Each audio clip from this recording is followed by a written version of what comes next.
कि तंबाकू ऐसी चीज है जिसके लंबे लंबे पात, लाख टके का आदमी खड़ा पसारे हाथ मांग तंबाकू खावे, थू थू कर दिन रात गंदा स्थान बनावे, दांत देख उबकाई आवे, जो तंबाकुआ ताकू, सबसे खराब नशा है ये, जिसे कहें आप तंबाकू। गिरजा गिरे न मस्जिद टूटे, वह मंदिर निर्माण करो, प्रतिमा करो प्रतिष्ठित, उसमें मानवता के प्राण भरो।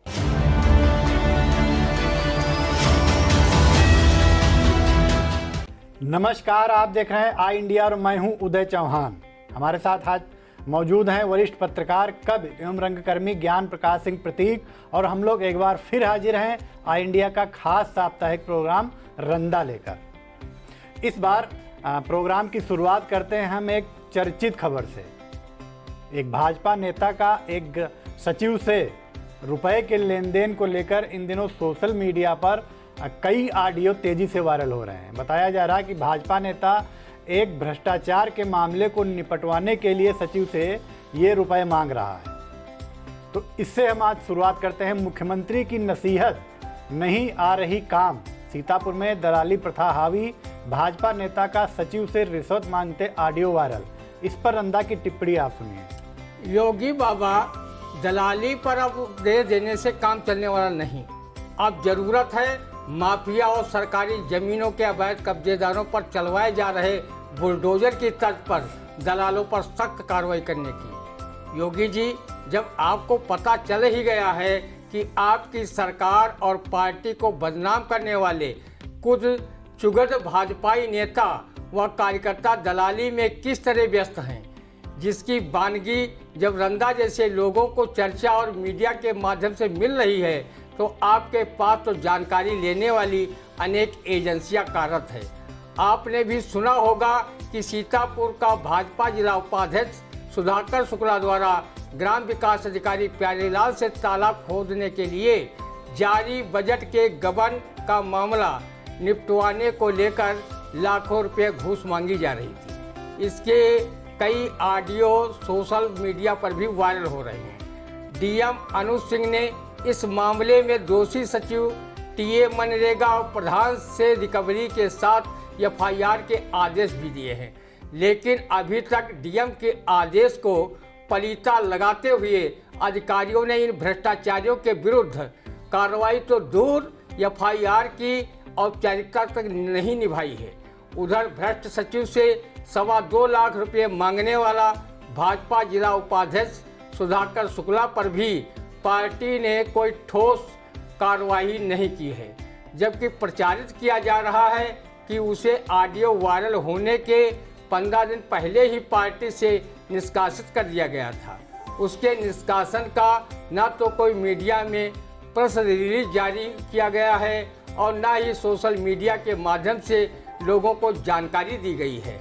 अगर कहें जंगल में मोर नाचा किसने देखा, तो कोई अतिशयोक्ति नहीं होगी। योगी जी, सीतापुर जिले में सरकारी योजनाएं दिन पर दिन सफ़ेद हाथी बनती जा रही हैं और दलाली के खेल में आपकी पार्टी के कुछ पदाधिकारियों व कार्यकर्ताओं की संलिप्तता जारी है। एक बुलडोजर इन दलालों की तरफ भी मोड़कर दौड़ाए जाने की जरूरत है, नहीं तो आपकी साफ सुथरी ईमानदार छवि को भी ये दलाल कलंकित करने से नहीं चुकेंगे। जी बिल्कुल, गलत काम तो कुछ लोग करते हैं और बदनामी पूरी पार्टी और सरकार की होती है। ऐसा भी नहीं है कि मुख्यमंत्री योगी आदित्यनाथ को जानकारी नहीं। अगर जानकारी न होती तो मई माह के पहले हफ्ते में जब वो ललितपुर दौरे पर पहुंचे थे और उनसे कार्यकर्ताओं ने अधिकारियों की शिकायत की थी कि अधिकारी सुनते नहीं हैं, तो 2 टूक मुख्यमंत्री योगी आदित्यनाथ ने कहा था कि पहले आप अपनी दलाली बंद करिए, अफसरों को मैं सुधार लूँगा। यानी कि उनको जानकारी पूरी है। तो अब ज़रूरत ये आ गई है कि इस मामले में ठोस कार्रवाई की जाए, वरना धीरे धीरे ऐसे ही बदनामी होती रहेगी पार्टी की और इससे काफ़ी नुकसान सरकार और पार्टी को उठाना पड़ सकता है। फिलहाल हम आगे बढ़ते हैं अपने प्रोग्राम में। कारागार राज्य मंत्री सुरेश राही ने सीएम योगी आदित्यनाथ को भेजा पत्र, कहा कई दशक से बंद पड़ी प्लाईवुड फैक्ट्री फिर से कराई जाए चालू। इस पर आप रंदा की टिप्पणी सुनिए। मुन्ना भाई की तरह लगे रहो कारागार राज्य मंत्री सुरेश राही जी, कबहू राम खबरिया लेबे करी हैं। कहीं आपकी फरियाद पर सीएम योगी ने अमल कराना शुरू कर दिया तो कई दशकों से बंद पड़ी एशिया प्रसिद्ध प्लाईवुड फैक्ट्री के दिन बहुर जाएंगे और इस फैक्ट्री के कर्मचारियों व श्रमिकों के परिवार के दिन भी खुशहाल हो जाएंगे। कारागार राज्य मंत्री सुरेश राही ने कम से कम प्लाईवुड कर्मचारियों, श्रमिकों और औद्योगिक हित में पत्र के माध्यम से अपनी मांग सीएम योगी तक तो पहुंचाई, जबकि जिले का मरियल एवं बीमार विपक्ष बंद पड़ी औद्योगिक क्षेत्र की इकाइयों को शुरू कराने की मांग को लेकर कभी धरना प्रदर्शन करना तो दूर, शासन प्रशासन को एक ज्ञापन देने में भी उन्हें लज्जा आ रही है। अगर पूर्ववर्ती सरकारों के जनप्रतिनिधियों व विपक्षी दलों के नेताओं ने सीतापुर जिले में औद्योगिक इकाइयों को चलवाने में उनके संचालकों की मदद की होती तो औद्योगिक संस्थान एक एक करके बंद न हो गए होते। जिले में 4 दशक के अंदर 110 मूंगफली ऑयल मिल, मोहोली कमलापुर की चीनी मिल, महमूदाबाद का कताई मिल, बालाजी वेजिटेबल सुहागिन डालडा फैक्ट्री, कई राइस व आटा मिल, खैराबाद के कई सूत मिल बंद हो चुके हैं। चुनाव के समय चुनावबाज नेता मोहोली तथा कमलापुर चीनी मिल को चालू करवाने का वादा वोटरों से करते हैं। चुनाव हारने जीतने के बाद अपना वो वादा भूल जाते हैं और बेचारा वोटर इस फिल्मी गाने पर मजबूर होता है। वादा तेरा वादा, वादे पर तेरे मारा गया, मैं बंदा हूँ सीधा साधा, वादा तेरा वादा। विपक्षी नेता जिले में बंद पड़ी औद्योगिक इकाइयों को शुरू कराने की पहल शासन प्रशासन से करे या न करे, किंतु कारागार राज्य मंत्री सुरेश राही ने सीएम को पत्र लिखकर कर ही दी है। कहते हैं हाथी के पाँव में सबका पाँव आ जाता है। रंदा को कुछ लोगों ने बताया कि शहरी विकास राज्य मंत्री राकेश राठौर गुरु ने सीएम महोदय से जनहित की कोई भी मांग अभी तक नहीं की है। अरे गुरु तो गुरु हैं, उन्हें जब बिना मांगे ही बहुत कुछ मिल गया है तो वो मांग कर क्या करें। गुरु जी को बिना ज़्यादा दौड़ धूप के भाजपा से टिकट मिल गया, वो जीत भी गए और बिना मांगे शहरी विकास राज्य मंत्री जैसा पद उनकी झोली में आ गया। इसी को भाग्य भी कहते हैं। अगर भाग्य साथ देती है तो सब कुछ बिना कुछ किए ही धरे मिल जाता है। किसी ने सच ही कहा है, बिन मांगे मोती मिले, मांगे मिले न भीख, माथे छत्र दरिद्र का, बूंद न पड़े शरीर।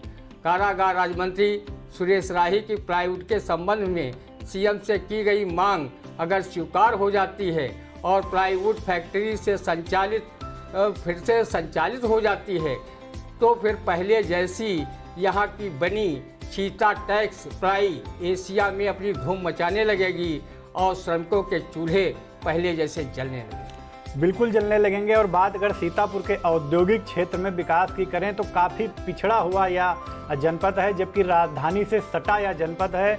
प्रदेश की राजधानी और देश की राजधानी को जोड़ने वाले नेशनल हाईवे 24 के किनारे या बसा है। इसके बावजूद भी जैसा कि आपने बताया कई मिलें पिछले 4 दशक में बंद हो गई हैं। नई औद्योगिक इकाइयों को शुरुआत करने की तो बात ही दूर, जो पुराने औद्योगिक कल कारखाने बंद हुए हैं उनको भी पुनः चालू कराने को लेकर कई सरकारें आई और गईं, लेकिन किसी ने कोई ठोस शुरुआत नहीं की। हालांकि वादा सबने किया, दावा सबने किया, लेकिन उन्हें अमली जामा पहनाती कोई सरकार नज़र अब तक नहीं आई है। कारागार राज्य मंत्री ने पत्र लिखा, यकीनन ये सराहनीय काम है उनका, लेकिन ये देखना होगा कि अब योगी सरकार इस पर कितना ध्यान देती है और कितना अमल करती है। फिलहाल हम आगे बढ़ते हैं। विश्व तंबाकू निषेध दिवस पर आयोजित गोष्ठी में सीएमओ डॉक्टर मधु गैरोला ने कहा, हर साल देश में 9 लाख लोगों की तंबाकू खाने से हो रही मौत। इस पर रंदा की टिप्पणी आप सुनिए। ऐसी गोष्ठियां करने के लिए सीएमओ मधु गैरोला को रंदा बधाई देता है कि वो सिर्फ विश्व तंबाकू निषेध दिवस पर ही गोष्ठियां न आयोजित करें, बल्कि गोष्ठियों के माध्यम से अनवरत गोष्ठियां व जन जागरूकता के कार्यक्रम चलते रहें, ताकि तंबाकू जनित रोगों से होने वाली मौतों से लोगों को बचाया जा सके। रंदा न सिर्फ विश्व तंबाकू निषेध दिवस पर लोगों को तंबाकू जनित उत्पादों को न सेवन करने की फ्री फोकट में नसीहत देता है, बल्कि वो तंबाकू से परहेज रखता है। रंदा को पता चला है कि तंबाकू निषेध गोष्ठी में भी कई लोग तंबाकू पान मसाला भी खाए हुए बैठे थे और गोष्ठी की औपचारिकता निभा रहे थे। रंदा सीमो साहिबा से जानना चाहता है कि हर साल तंबाकू खाने से 9 लाख लोगों की ही मृत्यु क्यों होती है। उनका आंकड़ा आप जैसे अनेक सीमों द्वारा पूरे देश में की जा रही निषेध गोष्ठियों के बावजूद इसकी मृत्यु दर में कमी क्यों नहीं आ रही है। प्रत्येक वर्ष 9 लाख लोगों के मरने के आंकड़े में रंदा को कुछ गड़बड़ लग रहा है कि ये आंकड़ा किसी वर्ष कम तो किसी वर्ष ज़्यादा भी हो सकता है। कई साल से एक संख्या ही क्यों बनी हुई है। रंदा जब तंबाकू के इतिहास में घुसा तो उसे मालूम हुआ कि 12वीं शताब्दी में सीतापुर जिले के कस्बा बिस्वा व उसके आसपास का क्षेत्र उत्तर मध्य भारत का सबसे बड़ा तंबाकू का निर्यातक था। इस बात का प्रमाण आलखंड की माड़ोगढ़ की लड़ाई में मिलता है, जिसमें वहां के राजा जंबे की पुत्री बिजुमा को देखकर अपने बाप का बदला योगी रूप में लेने गए उदल बेहोश हो जाते हैं। तो बिजुमा की मां ने कहा, ये योगी नहीं रसभोगी है, इन्हें गिरफ्तार करवाया जाए। इस बात का विरोध करती हुई उसकी पुत्री बिजुमा ने कहा, माँ ऐसी बात नहीं है, इसने बिस्वा की बनी तंबाकू खा लिया था जिससे बेहोश हो गया है। आलखंड में लिखा है, कड़ी तंबाकू बिस्वा वाली सो मैं दिया पानी में डाल ताकि खावत जोगी गिरगा माता मानो कहा हमारा। रंदा के लेखक ने हमेशा अपनी इस कुंडलिया से तंबाकू सेवन का उपहास उड़ाया है कि तंबाकू ऐसी चीज है जिसके लंबे लंबे पात, लाख टके का आदमी खड़ा पसारे हाथ मांग तंबाकू खावे, थू थू कर दिन रात गंदा स्थान बनावे, दांत देख उबकाई आवे, जो तंबाकुआ ताकू सबसे खराब नशा है ये, इसे कहें आप तंबाकू। जी बिल्कुल। और ये गोष्ठी जब हुई थी तो यहाँ पर एक बात और हम आपको बताना चाहेंगे कि इस गोष्ठी के दौरान सीएमओ कार्यालय के जितने भी अधिकारी और कर्मचारी थे उनको एक शपथ दिलाई गई थी कि वो भविष्य में अब कभी तंबाकू के उत्पादों का सेवन नहीं करेंगे और जितने भी उनके मित्र, करीबी रिश्तेदार, परिवार वाले हैं उनको भी तंबाकू का सेवन न करने के लिए प्रेरित करेंगे। लेकिन ये संकल्प लेने के कुछ ही घंटे नहीं बीते होंगे, यानी कि गोष्ठी खत्म होने के बाद वहाँ के कई कर्मचारी तंबाकू का सेवन करते देखे गए, कई सिगरेट का धुआं उड़ाते देखे गए। तो इस संकल्प का मतलब क्या है? अगर संकल्प दिलाया गया है तो उस संकल्प पर कितना अमल किया जा रहा है, ये इसका भी निरीक्षण किया जाना चाहिए। और जो लोग उस पर अमल करते न मिलें उन पर कार्रवाई का भी प्रावधान है जुर्माने के तौर पर। वो उनसे जुर्माना वसूला जाना चाहिए या फिर अन्य कार्रवाई की जानी चाहिए, तब इस संकल्प की और गोष्ठी की सार्थकता हो सकती है। वरना महज कागजी औपचारिकता निभाने भर के लिए कार्यक्रम आयोजित किए जाते हैं और किए जाते रहेंगे। फिलहाल हम आगे बढ़ते हैं अपने कार्यक्रम में। भारतीय आतंकवाद विरोधी मोर्चा के अध्यक्ष मनिंदर जीत सिंह बिट्टा ने काशी विश्वनाथ धाम पहुंचकर कहा कि औरंगजेब और बाबर ने मंदिरों को तोड़कर किया सिख समाज सहित अन्य पर अत्याचार। इस पर रंदा की टिप्पणी सुनिए। बिट्टा साहब, अगर बाबर और औरंगजेब ने मंदिरों को तोड़कर अपमान किया था तो उसके इस कुकृत्य से बाबर और औरंगजेब को सम्मान ही कौन प्रदान कर रहा है? ये दोनों आक्रांता थे, इनका सम्मान कोई सभ्य नागरिक नहीं कर सकता। इनका सम्मान या तो कोई सिरफिरा कर सकता है या फिर देश विरोधी व्यक्ति। औरंगजेब और बाबर जैसे आक्रांता को इतिहास ने भी कभी सम्मान नहीं दिया। हाँ, जयचंद और मीर जाफर जैसे देश के गद्दार लोग इन्हें सर आंखों पर बैठाएं तो रंदा सिवाय इनकी मजम्मत करने के अलावा और कर ही क्या सकता है। रंदा सभी धर्मों का समान रूप से आदर करता है। हमारे भारतीय संविधान ने भी धार्मिक स्वतंत्रता के अधिकार को मौलिक अधिकार की मान्यता दी है कि हम अपने धर्म को अपने रीति रिवाजों के साथ मानें, पूजा इबादत करें। हम दूसरे के धर्मों के प्रति कोई खराब भाव न रखें और न उनकी आलोचना करें जिससे उनके धर्मावलंबियों को कोई मानसिक आघात पहुँचे। रंदा भारतीय आतंकवादी विरोधी मोर्चा के अध्यक्ष मनिंदरजीत सिंह बिट्टा का काफ़ी सम्मान करता है। उन्होंने हमेशा आतंकवाद का न सिर्फ बढ़ चढ़ कर विरोध किया है, बल्कि उन्होंने आतंकवादियों की गोलियां व ग्रेनेड का आघात भी अपने शरीर पर सहा है। जहां हमारे बीच बिट्टा जैसे बहादुर लोग हों, वहां पर कोई भी आक्रांता न धर्मस्थलों को नुकसान पहुंचा सकता है और न ही देश को।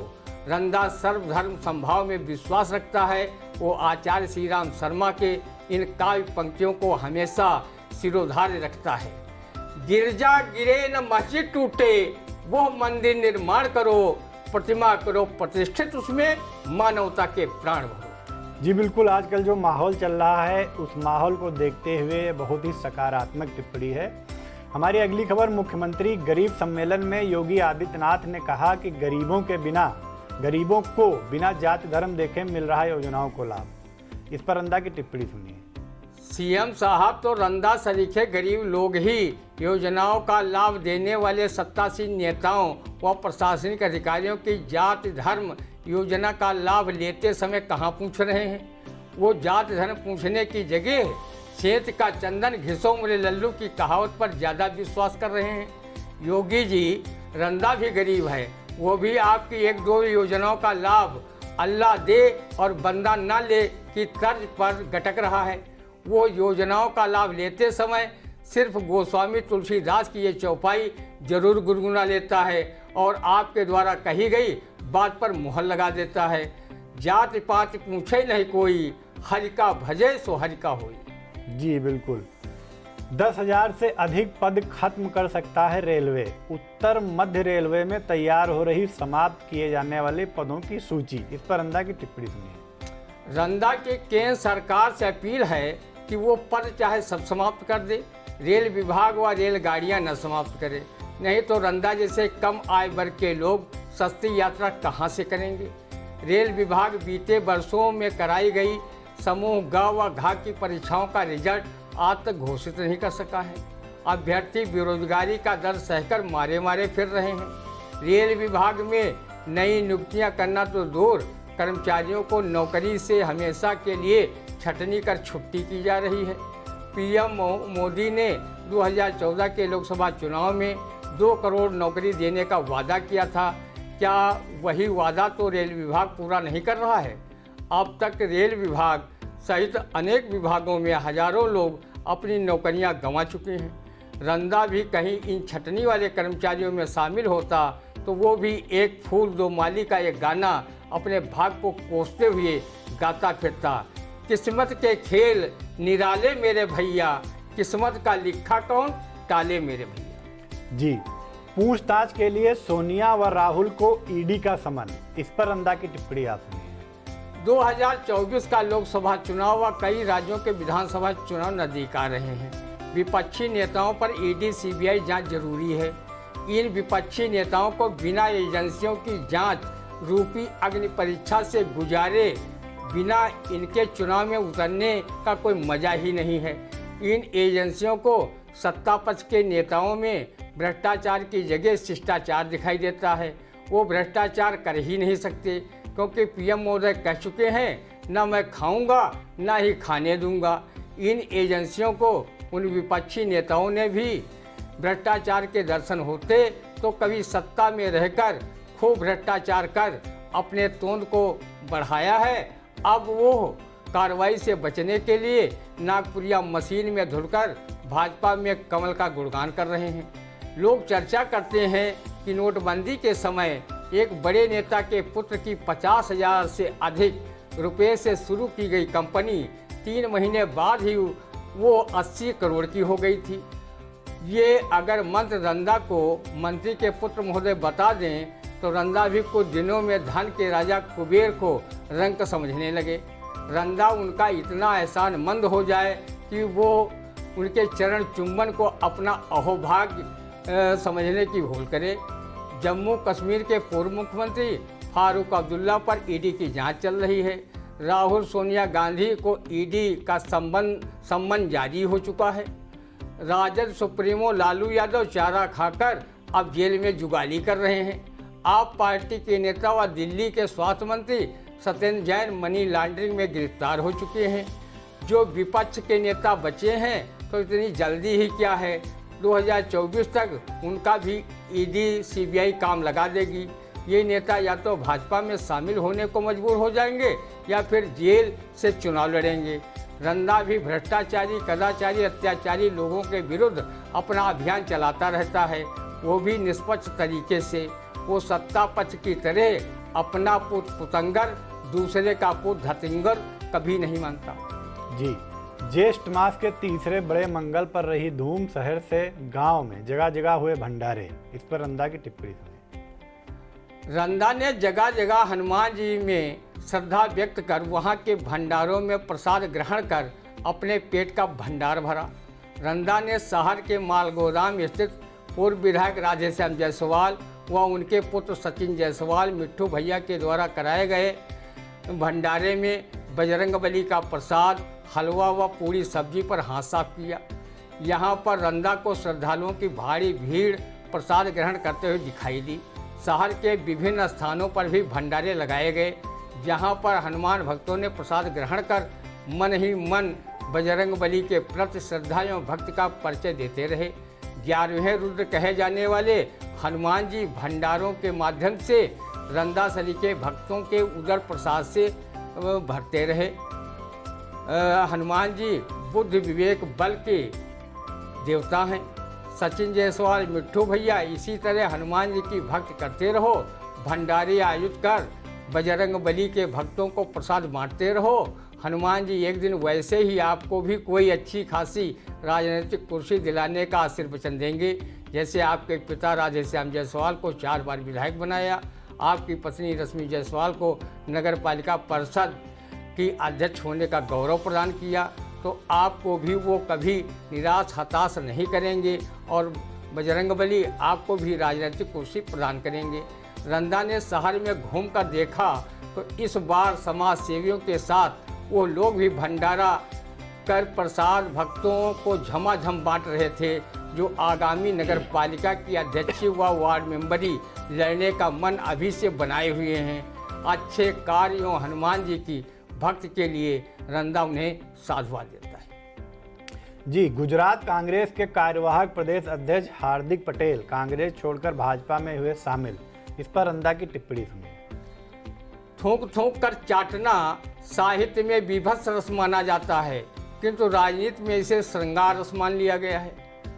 यही हार्दिक पटेल जब कांग्रेस में थे तो देश के पीएम नरेंद्र मोदी को फेंकू कहते हुए नहीं अघाते थे। भाजपा में वो रोज कोई न कोई कमियां ढूंढकर जनता के बीच उसे दिगंबर करने में कोई कसर नहीं छोड़ते थे। अब उन्हें लगा होगा कि कांग्रेस में अभी कोई दम नहीं आ रही है, तो वो राज दर राज चुनाव हार रही है, तो राजनीतिक सन्यासी बनने से क्या लाभ। चलो फेंकू के दल की तारीफ की जाए, सत्ताई माल बुआ उड़ाए जाएं। कांग्रेस में रूखी सूखी रोटी के अलावा और है ही क्या। जिन्हें वो फेंकू कहते थे, जिस भाजपा की कांग्रेस के मंचों से धज्जियाँ उड़ाते थे, उसे सांप्रदायिक सोच वाला दल बताते थे, आज उसकी तारीफों के कसीदे पढ़कर भाजपा में शामिल हो गए।